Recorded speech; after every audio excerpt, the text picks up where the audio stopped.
You ask Tiger to calculate. This deals with linear inequalities with one unknown. The final result is x greater than 4. Let's solve it step by step.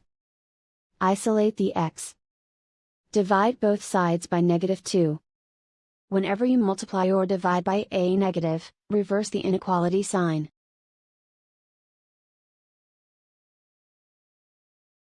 Cancel out the negatives.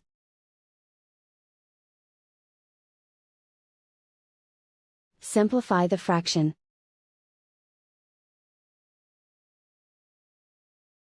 Cancel out the negatives.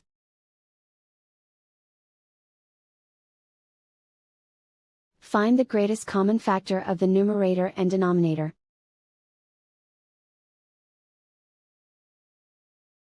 Factor out and cancel the greatest common factor.